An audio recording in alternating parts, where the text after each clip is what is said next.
Ayan kaya niya ang kasabihang, save the best for last. Hello, I'm Kinarda. I'm 28 years old, taga Antipolo City.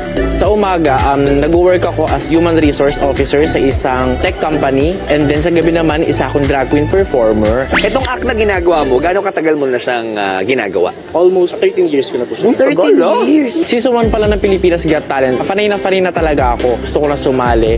And then, nung napanood ko si Ate Angel Calalas na sumali ng Pilipinas Got Talent Season 2, nag-reach out ako sa kanya sa Facebook, nagpaturo ako kung paano mag-hula hoop, hanggang sa naging personal assistant niya ako sa mga racket niya. And then after nun, naisip ko na lagyan ng kakaibang element yung hula hoop para magkaroon ng ibang atake. Sobrang fulfilling kasi natutunan ko siya sa idol ko pa. And ngayon, ako naman yung sasalang sa audition sa Pilipinas Got Talent. So I hope na maging proud siya sa akin kapag napanood niya to.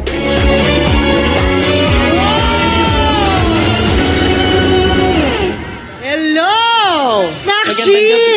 Inay! Oh my God! Oh my gosh! You are fabulous tonight. Thank you, madam. Anong pangalan mo? Hello po, I'm Kinarda. I'm 28 years old. Taga Antipolo City. Anong explanation? Ba't ganyan ang datingan natin, Kinarda? Baklaan lang po. Baklaan lang po. Paano mo pinaghandaan itong auditions mo ngayon? Fanay na fanay po talaga ako ng Pilipinas Got Talent Season Yeah! 1. Yes!